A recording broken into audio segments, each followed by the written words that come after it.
Career എന്നിരുന്ന് പറയുന്നത് കേട്ടാൽ തോന്നും she's working in a very reputed media house or an active journalist. YouTuber that's it right. എന്തിനാണ് ഇങ്ങനെ കിടന്ന് ചിരിക്കുന്നത്? ഈ ഇന്റർവ്യൂസിൽ ആവശ്യത്തിന് അനാവശ്യത്തിനും കിടന്ന് ചിരിക്കുന്നുണ്ടല്ലോ, വെറുതെ അഭിനയമല്ലേ എന്നുള്ളത്. ഈ വിനീത R1474 എന്ന് പറയുന്ന ഈ ഒരു ആളെ ഈ പുള്ളിക്കാരിക്ക് എന്നോടൊന്നും കാര്യമായ ദേഷ്യമുണ്ടെന്ന് തോന്നുന്നു. കാരണം ഞാൻ ഒരുപാട് കമന്റുകൾ ഇങ്ങനെ പുള്ളിക്കാരിയിൽ തന്നെ ശ്രദ്ധിച്ചിരുന്നു.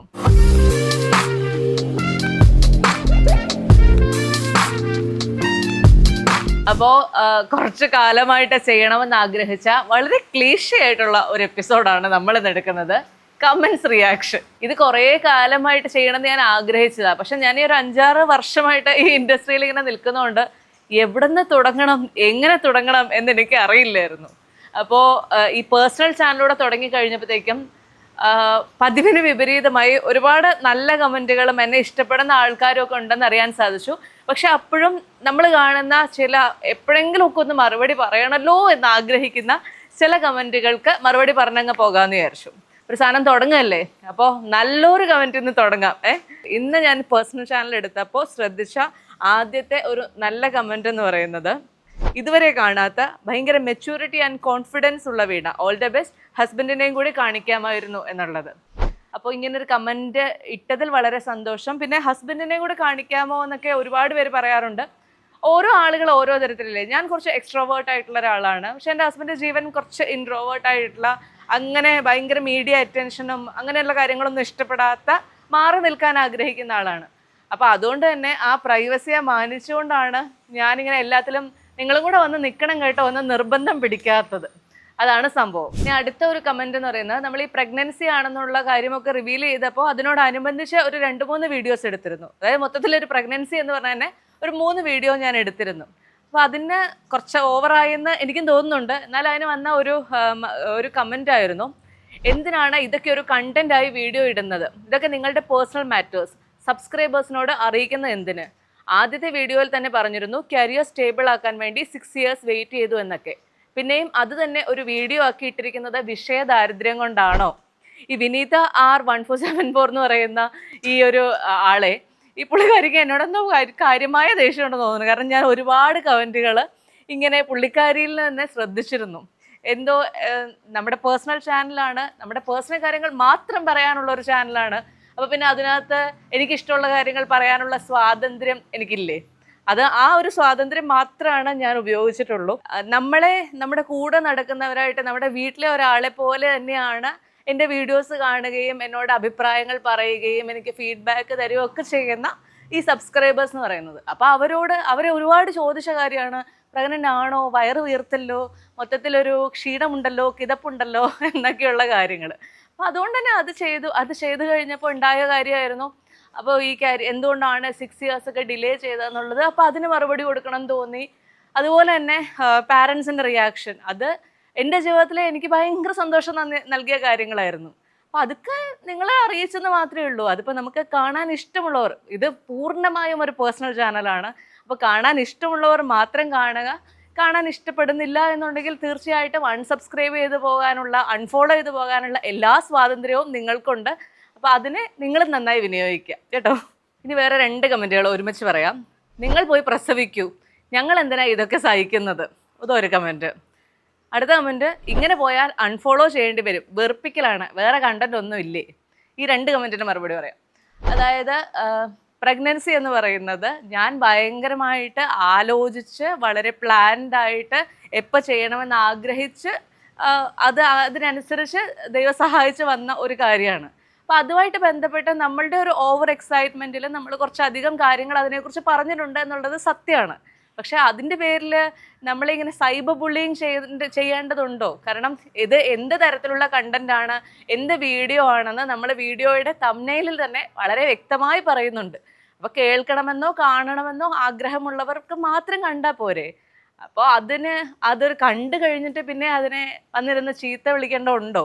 അത് മാത്രമല്ല, അതെന്ന് പറയുന്നത് ഞാൻ മനസ്സിലാക്കുന്നത് ഒരു സ്ത്രീയുടെ ജീവിതത്തിൽ വളരെ ഇമ്പോർട്ടൻ്റ് ആയിട്ടുള്ള ഒരു ഫേസാണ് മദർഹുഡ് അല്ലെങ്കിൽ പ്രഗ്നൻസി എന്നൊക്കെ പറയുന്നത്.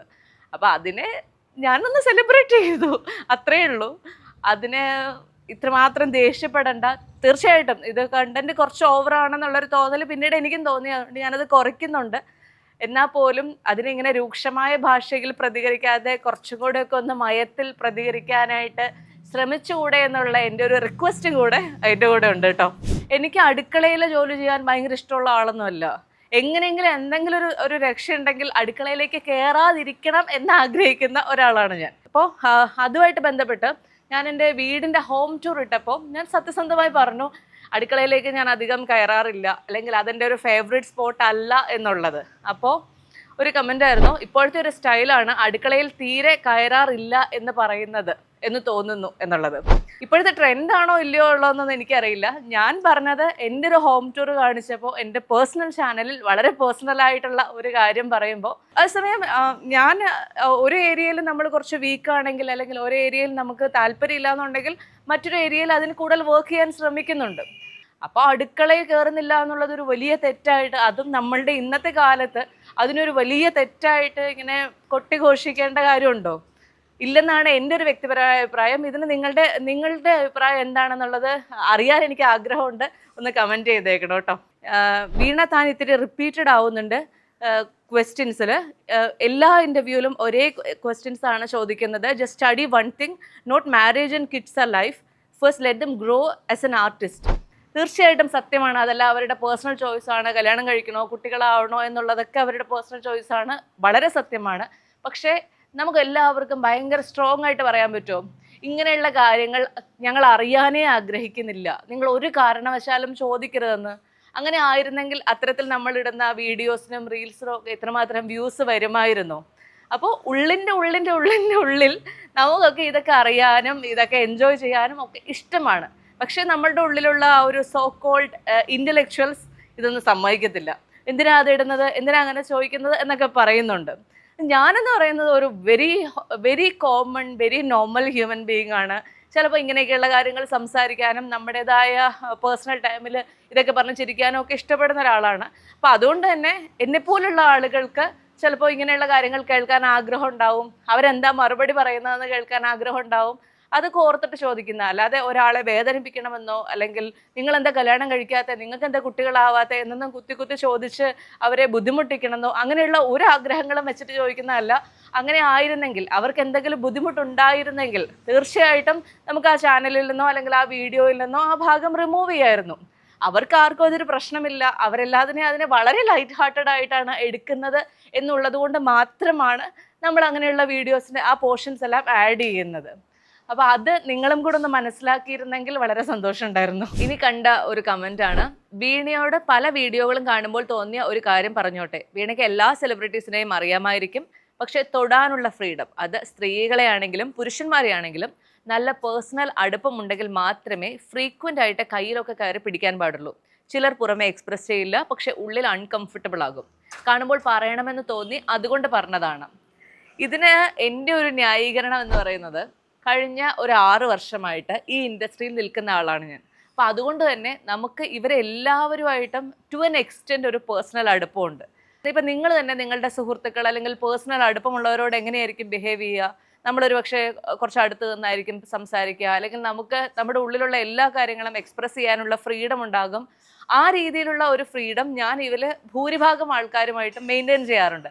അതിൻ്റെ ഭാഗമായിട്ട് മാത്രം സംഭവിക്കുന്നതാണ് നമ്മൾ ചിലപ്പോൾ കയ്യിൽ കയറി പിടിക്കുക, അല്ലെങ്കിൽ അവരോട് ചിലപ്പോൾ നമ്മൾ ഒന്ന് തോളത്ത് തട്ടി സംസാരിക്കുക എന്നൊക്കെ ഉള്ളത്. അത് എന്തുകൊണ്ടാണ് കാണുന്ന ഒരാൾക്ക് അൺകംഫർട്ടബിൾ ഉണ്ടാക്കുന്നത് എന്നെനിക്ക് മനസ്സിലാവുന്നില്ല. തീർച്ചയായിട്ടും ആ ഒരു സെലിബ്രിറ്റിക്കോ അല്ലെങ്കിൽ അത് ഈ നമ്മുടെ കൂടെ നിൽക്കുന്ന ഗസ്റ്റിന് എന്തെങ്കിലും ബുദ്ധിമുട്ടുണ്ടെങ്കിൽ അവരുടെ ബോഡി ലാംഗ്വേജിൽ നിന്ന് എനിക്ക് തന്നെ മനസ്സിലാവും അല്ലേ. കാരണം ഇത്തരം കാര്യങ്ങളൊക്കെ നമ്മൾ എത്ര ഒളിപ്പിക്കണമെന്ന് ശ്രമിച്ചാൽ പോലും അത് ഒളിപ്പിക്കാൻ പറ്റില്ലല്ലോ. അപ്പോൾ അങ്ങനെ എന്തെങ്കിലും ഉണ്ടെന്ന് അവർ പറയുകയാണെങ്കിലോ, അല്ലെങ്കിൽ എന്തെങ്കിലും ഒരു അൺകംഫർട്ടബിലിറ്റി ഉണ്ട് എന്ന് എനിക്ക് തോന്നുകയാണെങ്കിലോ, അത്തരം കാര്യങ്ങളൊന്നും ഞാൻ ചെയ്യാൻ ശ്രമിക്കാറില്ല. ഇത് മാത്രമല്ല, ഞാൻ അങ്ങനെ ഇൻ്റർവ്യൂ എടുക്കുന്നതുകൊണ്ട് ഞാൻ മനസ്സിലാക്കിയൊരു ഗുണമെന്ന് പറയുന്നത്, ഇവരും നമ്മളോട് ഭയങ്കരമായിട്ടുള്ള നമ്മുടെ ആ ഒരു വൈബ്രൻസി ഒരുപോലെയാകുന്നു. അപ്പോൾ അതുകൊണ്ട് തന്നെ, അല്ലെങ്കിൽ ഒരു ഫ്രീക്വൻസി ഒരുപോലെയാകുന്നു. അപ്പോൾ അതുകൊണ്ട് തന്നെ ഇവർ വളരെ ഓപ്പണപ്പായിട്ട് സംസാരിക്കാനുള്ള ഒരു സ്പേസ് ഞങ്ങൾക്ക് രണ്ടുപേർക്കും ഉണ്ടാവുന്നുണ്ട് ആ സമയത്ത്. ഇത് ഞാൻ പറയുമ്പോൾ ഒരു ഹോസ്റ്റായിട്ടിരുന്നുകൊണ്ട് സംസാരിക്കുന്ന, ഇത് ചിലപ്പോൾ കണ്ടുകൊണ്ടിരിക്കുന്ന ഒരു ഓഡിയൻസിന് അല്ലെങ്കിൽ ഒരു വ്യൂവർക്ക് എത്രമാത്രം കണക്റ്റ് ആവുന്നുണ്ട് എന്ന് എനിക്ക് അറിയില്ല. ബട്ട് സ്റ്റിൽ ഇത്തരം കാര്യങ്ങൾ ഇനി അത് കണ്ടുകൊണ്ടിരിക്കുന്ന ആർക്കെങ്കിലും എന്തെങ്കിലും ബുദ്ധിമുട്ടുണ്ടാക്കുന്നുണ്ടെങ്കിൽ ടു എൻ എക്സ്റ്റെൻറ്റ് ഞാനത് ഒഴിവാക്കാൻ ശ്രമിക്കുന്നുണ്ട്. അപ്പോൾ അതാണ് അതിനകത്തുള്ള ഒരു ന്യായീകരണം എന്ന് പറയാനുള്ളത്. ഒരു രസകരമായ കമൻ്റ് എന്ന് പറയണമെന്ന് എനിക്കറിയില്ല. ഒരു കമൻ്റാണ്, ധ്യാനിനെ കൊണ്ട് അയാളുടെ അച്ഛനും അമ്മയ്ക്കും ഉപകാരപ്പെടുന്നുണ്ടോ എന്ന് അറിയില്ല, പക്ഷെ വീണയുടെ കാര്യത്തിൽ ഡബിൾ ഓക്കെയാണ്, ഒരു കാരണവശാലും ധ്യാനിനെ കൈവിടരുതെന്നുള്ളത്. കാര്യം ഞാൻ ഈ ഒരു പ്രൊഫഷനിലേക്ക് എത്തിയിട്ട് ഒരുമാതിരിപ്പെട്ട എല്ലാ സെലിബ്രിറ്റീസിൻ്റെ ഇൻ്റർവ്യൂസ് എടുത്തിട്ടുണ്ടെങ്കിലും ഏറ്റവും കൂടുതൽ ആളുകൾ കാണാൻ ഇഷ്ടപ്പെടുന്നത് എന്ന് പറയുന്നത് ഞാൻ ധ്യാനിൻ്റെ ഇൻ്റർവ്യൂ എടുക്കുമ്പോഴാണ്. അത് എനിക്ക് സന്തോഷമുള്ള കാര്യം തന്നെയാണ്. അതിന് കൂടുതൽ റവന്യൂ വരുന്നുണ്ട് എന്നുള്ളതും ഒക്കെ നിങ്ങൾക്കൊക്കെ അറിയാം. കാരണം അതുകൊണ്ടാണല്ലോ വീണയുടെ കാര്യത്തിൽ ഡബിൾ ഓക്കെയാണ് എന്നൊക്കെ പറഞ്ഞത്. പക്ഷേ അദ്ദേഹത്തിനെ കൊണ്ട് അദ്ദേഹത്തിന് അച്ഛനും അമ്മയ്ക്കും ഉപകാരപ്പെടുന്നുണ്ടോ എന്ന് ചോദിച്ചത് ഒരു സർക്കാസമായിട്ട് തന്നെ ഞാൻ എടുക്കുന്നു. പക്ഷെ അതിനകത്തുള്ളൊരു വളരെ ഗൗരവകരമായ ഒരു കാര്യം എന്ന് പറയുന്നത്, നിങ്ങൾ അദ്ദേഹത്തിൻ്റെ അച്ഛനോടോ അമ്മയുടെ ഒക്കെ ബൈറ്റുകളൊക്കെ ശ്രദ്ധിച്ചാൽ മനസ്സിലാവും, അവർ വളരെ ക്ലോസ് നിറ്റ് ആയിട്ടുള്ള ഒരു ഫാമിലിയാണ്. പരസ്പരം വളരെയധികം അടുത്തിടപെടുന്ന, പരസ്പരം എല്ലാ കാര്യങ്ങളിലും സഹകരണത്തോടെ ജീവിക്കുന്ന ഒരു കുടുംബമാണ്. അപ്പം അതുകൊണ്ട് തന്നെ തീർച്ചയായിട്ടും ആ മകനെ കൊണ്ട് അച്ഛനും അമ്മയും വളരെ സന്തോഷമാണ്, വളരെ ഹാപ്പിയാണ് എന്നുള്ളൊരു കാര്യം കൂടെ എനിക്ക് വളരെ വ്യക്തിപരമായിട്ടും കൂടെ അറിയാവുന്ന ഒരു കാര്യമാണ്. അപ്പം അതും കൂടെ ഞാനൊന്ന് പറഞ്ഞോട്ടെ. തീർച്ചയായിട്ടും ഈ കമൻറ്റിനെ ഞാൻ അങ്ങനെ ഒരാളെ വ്യക്തിപരമായി വേദനിപ്പിക്കുന്നതായിട്ടൊന്നും കരുതിയിട്ടില്ല എന്നുണ്ടെങ്കിൽ പോലും നമ്മൾ പറയുമ്പോഴത്തേക്ക് അച്ഛനമ്മയ്ക്ക് ഉപകാരം ഉണ്ടോ എന്നൊക്കെ പറയേണ്ടതുണ്ടോ എന്നുള്ളത് എൻ്റെ ഒരു ചെറിയ സംശയമാണ്. ഇതുപോലെ തന്നെ ഒരു വീഡിയോ ഇട്ടപ്പോൾ എന്തുകൊണ്ടാണ് പ്രഗ്നൻസി ഇത്രമാത്രം ഡിലേ ചെയ്തത്, എൻ്റെ കരിയറിനെ ഞാൻ കുറച്ചുകൂടെ പ്രയോറിറ്റി കൊടുത്തു എന്ന് പറഞ്ഞിരുന്നു. അപ്പോൾ കരിയർ എന്നുള്ളത് ഒരു 3-4 തവണ കരിയർ, ഫൈനാൻഷ്യൽ ഇൻഡിപെൻഡൻസ് ഇങ്ങനെയൊക്കെയുള്ള വാക്കുകളൊക്കെ ഞാൻ കുറച്ചധികം ഉപയോഗിച്ചിരുന്നു. അപ്പോൾ അതിന് വന്ന ഒരു കമൻ്റ് ആയിരുന്നു ആദ്യം നമ്മൾ പറഞ്ഞ വിനിത ആറിൻ്റെ കമൻറ്റ് തന്നെയാണ്. കരിയർ എന്നിരുന്ന് പറയുന്നത് കേട്ടാൽ തോന്നും she's working in a very reputed media house or an active journalist, YouTuber that's it right എന്ന്. നിങ്ങൾ എന്താ വിചാരിച്ചേക്കുന്നത്? ഈ യൂട്യൂബ് എന്ന് പറയുന്നത് ഭയങ്കര സിമ്പിളാണ്. വെറുതെ ഒരു ഫോണും കൊണ്ട് ഇറങ്ങി നമുക്ക് തോന്നുന്നത് വിളിച്ചു പറയാനുള്ള ഒരു മീഡിയമാണ്. അവിടെ പ്രത്യേകിച്ച് ജോലി എന്നുള്ളതല്ല എന്നാണോ? അങ്ങനെ ഉള്ളവരുണ്ടാകുമായിരിക്കും. പക്ഷെ നമ്മളെ സംബന്ധിച്ച്, അല്ലെങ്കിൽ എന്നെ സംബന്ധിച്ച്, ഞാൻ വളരെ പ്രൊഫഷണലായിട്ട് നടത്തിക്കൊണ്ട് പോകുന്ന ഒരു മീഡിയ ഫോം തന്നെയാണ് ഒറിജിനൽസ് എൻ്റർടൈൻമെൻറ്റ് എന്ന് പറയുന്നത്. അല്ലെങ്കിൽ ഇതിന് മുൻപ് വർക്ക് ചെയ്തുകൊണ്ടിരുന്ന ബിഹൈൻഡ് വുഡ്സ് എന്ന് പറയുന്നത് വളരെ കോർപ്പറേറ്റ് കൾച്ചർ ഫോളോ ചെയ്യുന്ന മറ്റൊരു ഓർഗനൈസേഷൻ ആയിരുന്നു. അപ്പോൾ അവിടെയും നിങ്ങൾ എങ്ങനെയാണോ ഒരാൾ രാവിലെ ഓഫീസിൽ പോകുന്നത്, രാവിലെ 10 മണി തൊട്ട് 6 മണി വരെ ഓഫീസിൽ ഇരിക്കുന്നുണ്ടെങ്കിൽ നമ്മൾ 10 മണി മുതൽ രാത്രി 10 മണി വരെ വർക്ക് ചെയ്യുന്നുണ്ടാകും. അല്ലെങ്കിൽ രാവിലെ 10 മണിക്ക് അല്ല രാവിലെ 8 മണിക്ക് തുടങ്ങി രാവിലെ 5 മണിക്ക് ഷൂട്ടിന് പോകുന്ന, ഇതെല്ലാം ഒരു ജോലി തന്നെയാണ്. അപ്പോൾ അതെന്തുകൊണ്ടാണ് മനസ്സിലാക്കാൻ ഇതുവരെ സാധിക്കാത്തതെന്നറിയില്ല. കാരണം പലപ്പോഴും 10 മുതൽ 5 മണി വരെ ജോലി ചെയ്യുന്ന ആളുകളെക്കാൾ എത്രയധികം ഇൻകം സമ്പാദിക്കുന്ന എത്ര ഡിഗ്നിഫൈഡ് ആയിട്ടുള്ള ഒരു പ്രൊഫഷനാണ് ഈ യൂട്യൂബ് എന്നുള്ളത് ഇതുവരെ മനസ്സിലാക്കാത്തത് എന്ന് പറയുന്നത്, നമ്മൾ ഇതുവരെ അതിനനുസരിച്ച് ഉയർന്നിട്ടില്ല എന്ന് വേണ്ടേ പറയാനായിട്ട്. കാരണം നമ്മുടെ കാലഘട്ടം മാറുകയാണ്, ആളുകളുടെ ജോലി സാധ്യതകൾ മാറുകയാണ്, ഏത് ജോലി തിരഞ്ഞെടുക്കണമെന്നുള്ള ആളുകളുടെ സ്വാതന്ത്ര്യങ്ങൾ മാറുകയാണ്. അപ്പോൾ അതിനൊക്കെ അനുസരിച്ചിട്ട് തീർച്ചയായിട്ടും 101% യൂട്യൂബ് എന്ന് പറയുന്നത് ഒരു ജോലി തന്നെയാണ്. അത് നിങ്ങൾ തോന്നുന്ന പോലെ നമ്മൾ എന്തെങ്കിലും ഫോണിൽ ഇങ്ങനെ അങ്ങോട്ടും ഇങ്ങോട്ടും നടന്നിട്ടുണ്ട് വീഡിയോ എടുത്തു എന്ന് പറഞ്ഞാൽ പോലും അതിനെ കൃത്യമായി എഡിറ്റ് ചെയ്ത് അതിൻ്റെ വേണ്ടാത്ത ഭാഗങ്ങളെല്ലാം ഒഴിവാക്കി വേണ്ട ഭാഗങ്ങൾ മാത്രം ഹൈലൈറ്റ് ചെയ്ത് നിങ്ങളിലേക്ക് എത്തിക്കുക എന്ന് പറയുന്നത് ഒരു വളരെ എഫേർട്ട് എടുക്കുന്ന ജോലി തന്നെയാണ്. അപ്പോൾ ആ ജോലിക്കും അതിൻ്റെതായ ഒരു ഡിഗ്നിറ്റി കൊടുക്കാനായിട്ട് ദയവായി ഇത്തരം കമൻറ്റുകൾ എഴുതുന്നവർ ശ്രദ്ധിക്കുക എന്നുള്ള ഒരു റിക്വസ്റ്റ് കൂടിയാണിത്. ഇനി മറ്റൊരു കമൻറ്റ്, ഇതൊരു നെഗറ്റീവ് കമൻ്റൊന്നും അല്ല, പക്ഷെ ഒരാൾ എഴുതിയിരുന്ന ഇതിപ്പോൾ എത്ര ചാനലുണ്ട്, ധ്യാൻ ശരിക്കും ചാനലിൻ്റെ ഐശ്വര്യമാണല്ലേ എന്ന്. ആക്ച്വലി 2 ചാനൽസും ഉണ്ട്. നമ്മൾ തന്നെ അതുപോലെ തന്നെ വേറെ കമൻറ്റുകളും കണ്ടിരുന്നു, ഒറിജിനൽസ് വിട്ടോ, ഒറിജിനൽസുമായിട്ട് അടിച്ചു പിരിഞ്ഞോ എന്നൊക്കെ ഉള്ളത്. ഞാൻ എങ്ങനെ അടിച്ചു പിരിയുന്നത്? അത് എൻ്റെ സ്വന്തം ചാനൽ തന്നെയല്ലേ. അപ്പോൾ ആക്ച്വലി 2 ചാനലുകളാണ് നമ്മൾ മെയിൻറ്റെയിൻ ചെയ്യുന്നത്. ഒന്ന് പേഴ്സണൽസ് എന്ന് പറയുന്ന എൻ്റെ വ്യക്തിപരമായ കാര്യങ്ങൾ മാത്രം പറയുന്ന ഈ ചാനലും, അതുപോലെ തന്നെ വളരെ പ്രൊഫഷണലായിട്ട് മെയിൻറ്റെയിൻ ചെയ്യുന്ന ഒറിജിനൽസ് എൻ്റർടൈൻമെൻറ്റ് എന്ന് പറയുന്ന ചാനലും. അപ്പോൾ ഈ 2 ചാനലിലും ഒരു ദിവസം ഒരു ഇൻ്റർവ്യൂ എടുക്കാൻ പോയ കഥ എന്ന് പറഞ്ഞുകൊണ്ട് ധ്യാനിനെ ഇട്ടതും, അപ്പുറത്തെ ചാനലിൽ ധ്യാനിൻ്റെ സിനിമയുടെ ഇൻ്റർവ്യൂ ഇട്ടപ്പോഴും ആൾക്കാർക്കൊക്കെ കൺഫ്യൂഷൻ ആയെന്ന് തോന്നുന്നു. പലരും എന്നോട് ഇത് ചോദിക്കാറുണ്ട്, സത്യത്തിൽ ഇതിൽ ഏതാണ് വീണയുടെ ചാനൽ എന്നൊക്കെ ഉള്ളത്. 2 ചാനലും നമ്മുടെ സ്വന്തമാണ്. 2 ചാനലും നിങ്ങൾ ലൈക്ക് ചെയ്യാനും കമൻറ്റ് ചെയ്യാനും സബ്സ്ക്രൈബ് ചെയ്യാനും ഒന്നും മറക്കരുത് കേട്ടോ. അവസാനത്തെ ഒരു കമൻറ്റിനും കൂടെ മറുപടി പറഞ്ഞുകൊണ്ട് നമ്മൾ ഈ കഥാപ്രസംഗം അവസാനിപ്പിക്കുകയാണ് സുഹൃത്തുക്കളെ. എന്തിനാണ് ഇങ്ങനെ കിടന്ന് ചിരിക്കുന്നത്? ഈ ഇന്റർവ്യൂസിൽ ആവശ്യത്തിനും അനാവശ്യത്തിനും കിടന്ന് ചിരിക്കുന്നുണ്ടല്ലോ, വെറുതെ അഭിനയമല്ലേ എന്നുള്ളത്. എൻ്റെ പൊന്നു ഗൈസ്, ഞാൻ കഴിഞ്ഞ 6 വർഷമായിട്ട് നമ്മൾ ഇതേ ജോലി ചെയ്തുകൊണ്ടിരിക്കുകയാണ്.